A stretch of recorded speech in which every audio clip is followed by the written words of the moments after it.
Welcome back to the next part in tr6 engine removal. I'll just stop saying part numbers so I don't know what I'm on right now. Okay, so between the last part and this one, what I've basically done is I've dropped the oil out of it. I've undone the bolts for the exhaust manifold, like I said I would do down there. And to be honest, they didn't turn out to be that bad to take off. So, now we have that off, what I'm going to do is I'm going to remove the exhaust manifold, and I'm going to move on around to take off the accelerator cable or the bar that goes across, because that will make life a lot easier for me to get to the bolts between the engine and the gearbox. Alright, so I'm starting to loosen these while I was at it. Again, this is like the other half. You'll find the whole stud comes out more than the nut because it's fixed on. All I do is undo them when you put them back in. One thing I did notice with this is there's a cable that runs across the top here. I don't know if you can see it, but it's this one here. That's not meant to be there.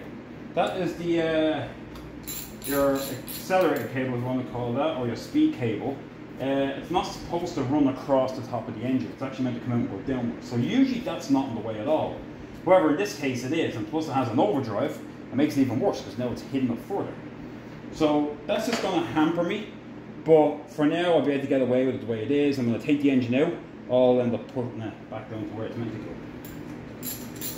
So that's what confused me when I seen it the first time. I was like, what's this? And I realized it was the accelerator cable.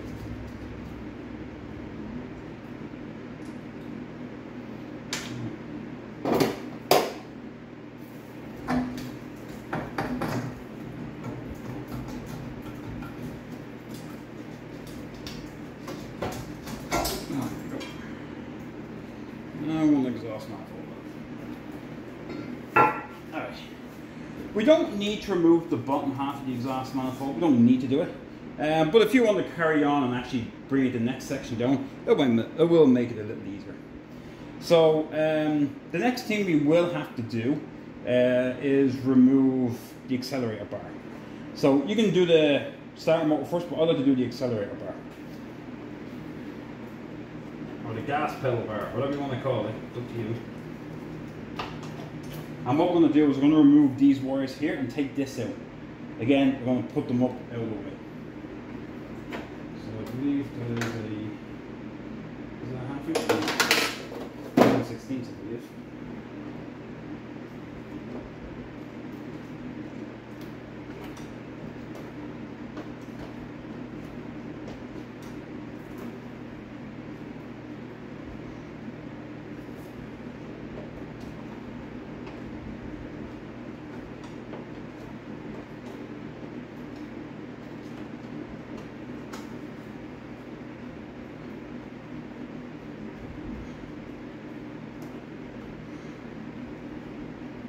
Again, I'm doing this because I want to get as much as I can out of the way to make life easy for getting to the nuts and bolts.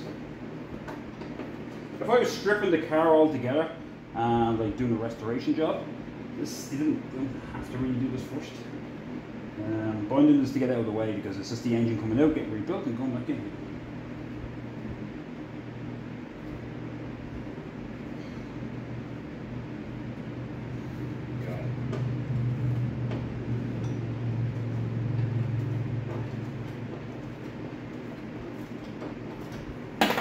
I've been lucky enough, most of the nuts on this is good. I was draining the oil, the frame is pretty good. It's pretty, it had work done to it and it looks like it's fully restored, so it's in great condition. So that's a benefit for doing this.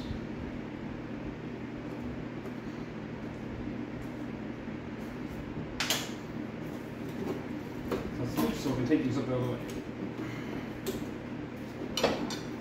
Now I know somebody's going to say, hey, well if you're removing the cable, why are you bothering doing this? Because I started it, so I have to finish it. Alright. All I end up doing is putting these out of the way.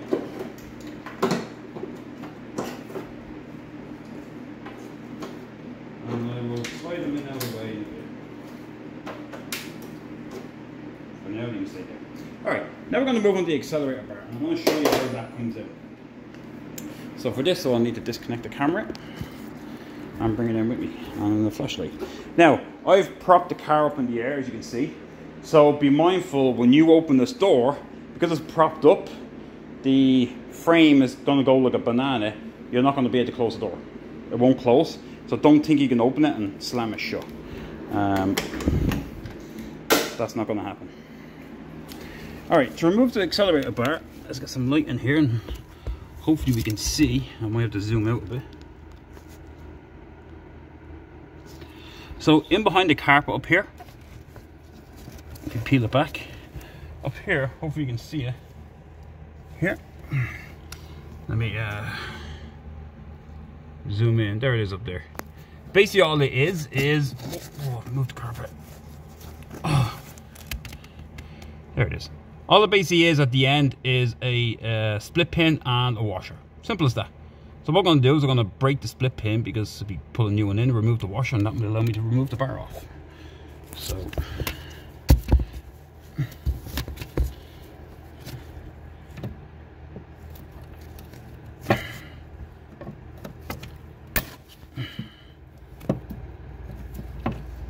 got one out. Let's do one out. It's hard to do this and hold the camera at the same time. There we go. 1, 2. Remove the washer. I know my hand's in the way. Alright, so now that that's out, the carpet keeps folding back. There it is, it's ready to pop out. Now as you can see, there's a lot of play here because there's a bushing that's meant to go here and it's not in there, which is pretty common. It's a little green plastic bushing, and for those who will put it in, it is an absolute nightmare to do. So lucky enough here at Planet 6 Parts, we sell a polyurethane bushing that slips in there and it just pops right in. And it'll take you about 5 seconds to put it in. So if you're looking for one of them, give me a shout. Alright. So now we have that out. What we'll do is, we can now remove the bar. So I have to zoom it out a bit. And all we're really going to do is slide it all the way across as far as you can. Just moving it, and it should go all the way back. It should go all the way down. So it should.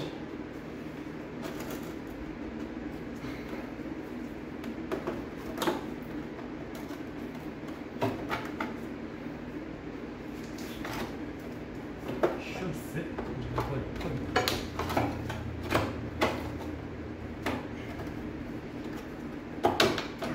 There we go. And we'll just keep going all the way in.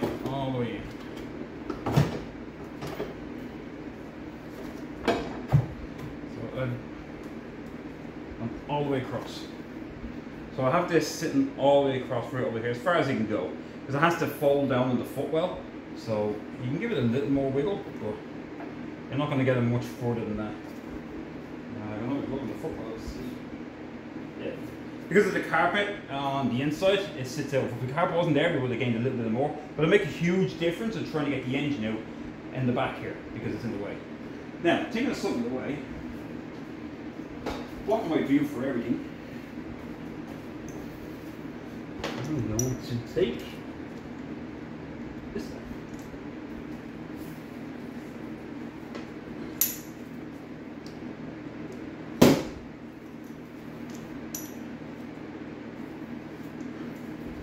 Again, it doesn't have to come off, but it's just one more thing that gets in your way. Like I said, this is getting a rebuild, so to me it's coming off anyway.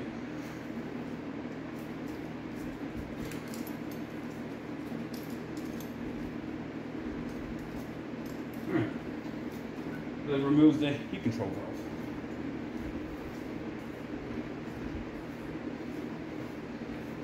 Alright. Now that's out of the way, one thing I'm going to do before I forget, because I've often forgot it many a time, is over here. So if you can see, there's a ground strap that goes from the battery to the body and then bolts onto the engine. So all these studs, if you can see this one here, I got my hand in the way. 1, 2, 3.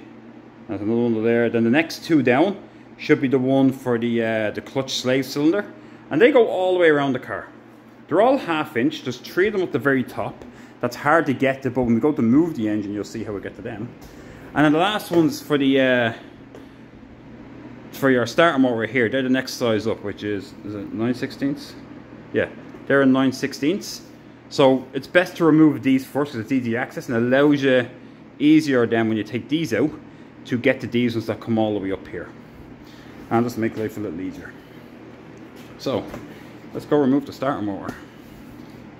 I know I said I'd remove that strap. So, you know what? I'm going to remove the strap. The strap into the size of 1/2 inch again. Right.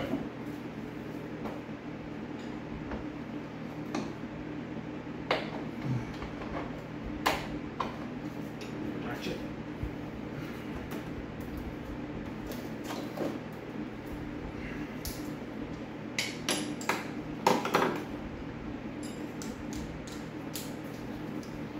So you can see what I'm doing. I know I'm moving this camera around so much.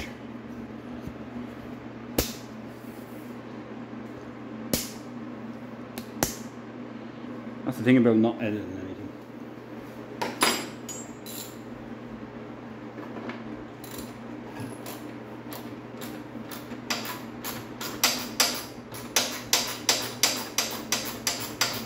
Obviously what else I've done is I removed the oil filter as well. Someone was draining the oil. While I was under there, I took the oil filter off. Again, that has to come off to take it out just to make, otherwise again, it's just another thing that gets stuck on the way out. Now, on this car, I can see what they've done is, you put the ground strap and put it to the ring, the hoist ring. It's actually, theoretically there's nothing wrong with it being there, but ideally where you should have it is actually down the next stud, if you can see my hand, down here, there's to the gearbox, so you're grounding out the gearbox as well. Theoretically, as long as it's touching together, that's fine, but it's ideally, it's a better ground than this up here. Again, I'm not saying you can't get away with it there, but usually that's where it should be. Now, so that's that off. And then what I can do is, see, the problem is though, I don't want to take that eye off, but I sort of have to now take the bottom bolt off just to get the ground strap off. And then I have to put it back on again. So that's not ideal because it's just going to hamper things a bit. Because obviously you don't want to lift it with just one bolt. But nor do I want to be pulling it out with the ground strap hanging down.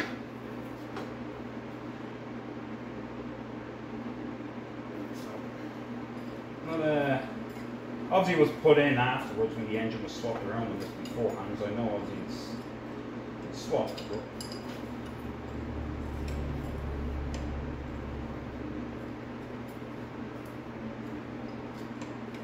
it's not an ideal place to put it. But if you're not taking the engine out, then theoretically you're not really worried about it.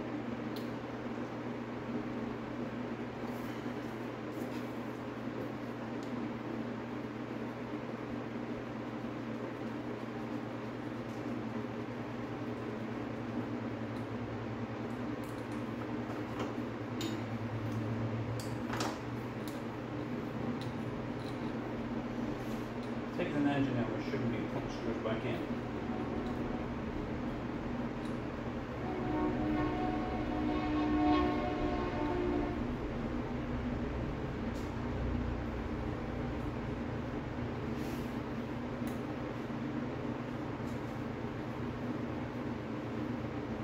It's hard to get in, I can't. It's hard to see, and it's full of grit.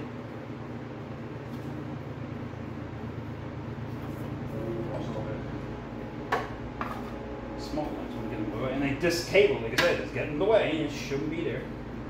Now I could just disconnect it, but like I said, I can get away with it going around it.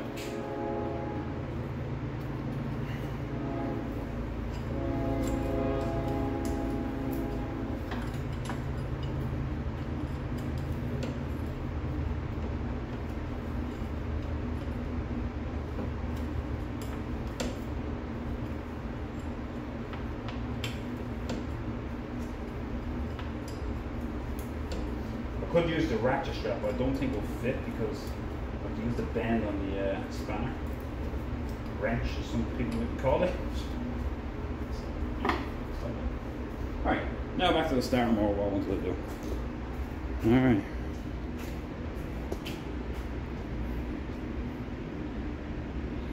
Okay. So there's a, what did I say, it was 9/16. Here we have 2.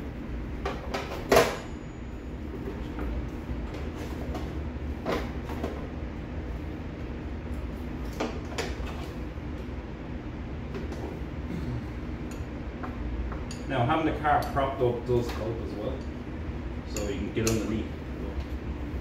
Sometimes it's easier just to let it go around a few times, even if the whole thing spins, just to sort of loosen away from the car, and then you just undo the nut itself. But in this case, it's coming away, and the wire is coming back in. Now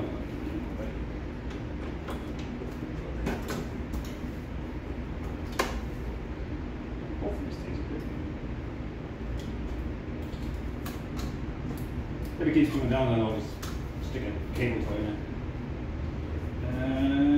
Ratchet. Let's go for one.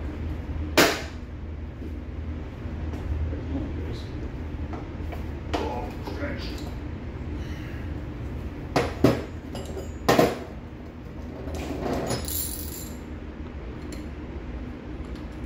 The extension.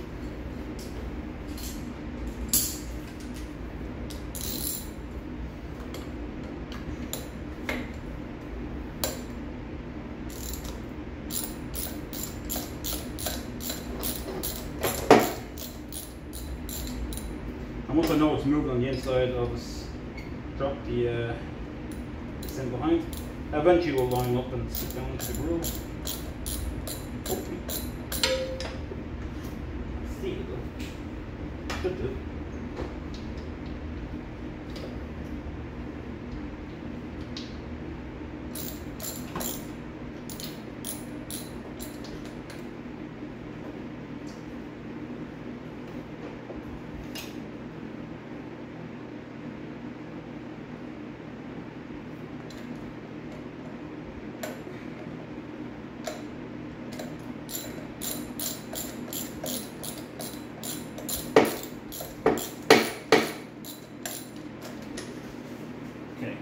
Hard to get myself.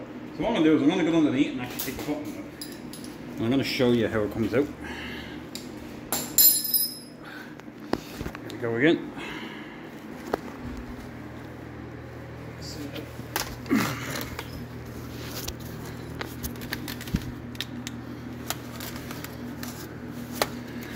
As you can, I don't know if you can see these, and hopefully I can. There's the bolts of the starting motor. So the top one knows that. There's the bottom one. And then there's more underneath. So I took one out here. Again, this is the next half-inch one. And there's the one for the slave cylinder. So instead of taking the slave cylinder out of its cradle, if you want to say, and then removing this bar, just remove that one, and that will pop out. And then you don't even have to take off the clevis pin or anything. You can just actually separate them and just let them all fall down. So you can put them back together again. That's a choice, you don't have to do that. But it saves you taking it out. So just undo the bracket itself. And you should be able to push it forward. And it will drop down. So it'll save you a bit more work if you want to. But again, that's a choice. So I'm going to take this back out.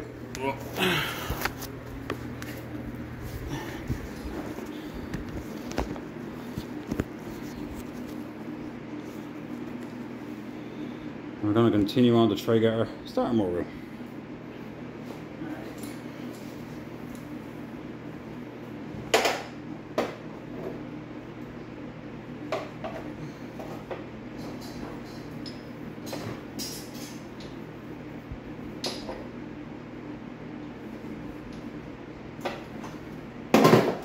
Not as easy as what you think. Get this on. I know my arms and head are in the way. So I'm going to actually just crawl underneath it.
just have to do. I was hoping to be loose enough I could just do it with my hands.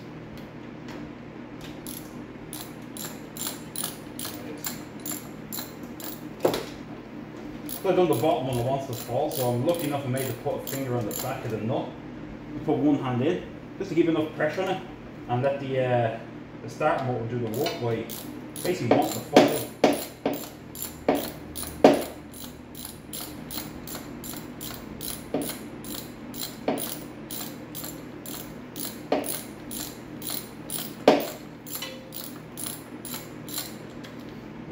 Push it back in a bit. Press it like that. Sorry, I know I'm in the way here.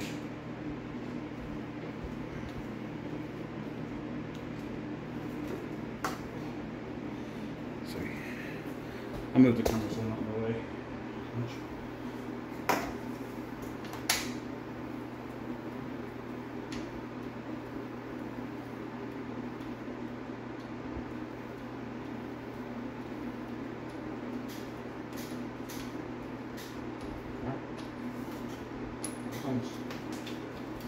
These all should have lock washers on them by right.